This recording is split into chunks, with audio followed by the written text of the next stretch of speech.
అత్త పాత్రలో రేణు దేశాయ్ గురించి ప్రత్యేక పరిచయాలు అవసరం లేదు. బద్రీ సినిమాతో టీనేజ్ లోనే హీరోయిన్ గా తెలుగు ప్రేక్షకులకు పరిచయమైన ఈమె ఆ తర్వాత కాస్ట్యూమ్ డిజైనర్ గా, రైటర్ గా, డైరెక్టర్ గా మల్టీ టాలెంటెడ్ అనిపించుకున్నారు. అయితే పెళ్లి తర్వాత నటనకు దూరమయ్యారు. మాజీ భర్త పవన్ కళ్యాణ్ నుంచి విడిపోయాక తన ఇద్దరు పిల్లల ఆలనా పాలనా చూసుకుంటూ జీవనం సాగిస్తున్నారు. దాదాపు 20 ఏళ్ల తర్వాత టైగర్ నాగేశ్వరరావు మూవీతో రీ ఎంట్రీ ఇచ్చారు రేణు దేశాయ్. ఇటీవల ఆమె ఇంటర్వ్యూలో తన అప్కమింగ్ ప్రాజెక్ట్స్, ట్రోల్స్, ఆధ్యాత్మిక మార్గంపై ఆసక్తికరమైన విషయాలను పంచుకున్నారు. రవితేజ హీరోగా తెరకెక్కిన టైగర్ నాగేశ్వరరావు చిత్రంలో సంఘ సంస్కర్త హేమలత లవణం పాత్రలో రేణు దేశాయ్ నటించిన సంగతి అందరికీ తెలిసిందే.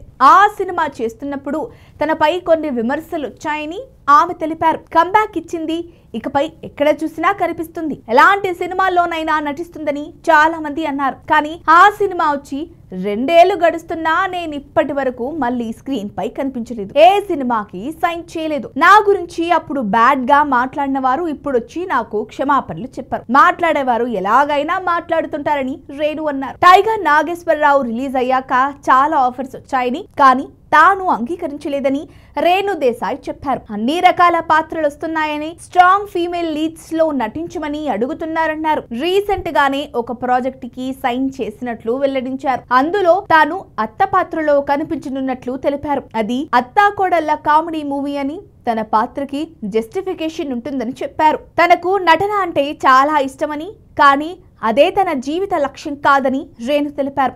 డబ్బు గురించి రేణు మాట్లాడుతూ, మనం 100 రూపాయలు సంపాదిస్తే 60 ఖర్చు చేసి 40 దాచుకోవాలి. నా ఇన్కమ్ 60 రూపాయలే అని నువ్వు మైండ్లో ఫిక్స్ అయితే మిగిలిన డబ్బు దాచుకోవచ్చు. ఈ రోజుల్లో యంగ్స్టర్స్ 100 వస్తే మొత్తం ఖర్చు చేస్తున్నారు. క్రెడిట్ కార్డ్స్ వాడి 150 ఖర్చు చేస్తున్నారు. దానివల్ల అనవసరమైన స్ట్రెస్ వస్తుంది. దుప్పటి ఎంత ఉంటే కాళ్ళు అంతే చాపుకోవాలని మన పెద్దలు చెబుతూ ఉంటారు. అందరికీ డబ్బులు అవసరమే, కానీ దాని వెంట పరుగులు తీయకూడదు. డబ్బుకి మనం రెస్పెక్ట్ ఇవ్వాలి. మనమే లక్ష్మీదేవి లాంటి డబ్బుకు విలువ ఇవ్వకపోతే ఆమె మనకి కూడా విలువ ఇవ్వదు. అంటే లక్ష్మీదేవి కూడా మనకి విలువ ఇవ్వదు అని రేణు దేశాయ్ వ్యాఖ్యానించారు. 15 ఏళ్ల వయసులోనే ఇండస్ట్రీలోకి వచ్చాను. నేను మనీ మైండెడ్ పర్సన్ లా కనిపిస్తాను. డబ్బుని జాగ్రత్తగా ఖర్చు చేస్తాను, కానీ దానికి ఎక్కువ ప్రాధాన్యం ఇవ్వను. ఒకవేళ నేను మనీ మైండెడ్ అయితే 19 ఏళ్ల వయసులో నా కెరీర్ని ఎందుకు వదిలేస్తాను? ఇంకొన్ని సంవత్సరాలు సినిమాలు చేసినట్లయితే నాకు చాలా మంచి పేరు, ఫేమ్, డబ్బు వచ్చేది కదా.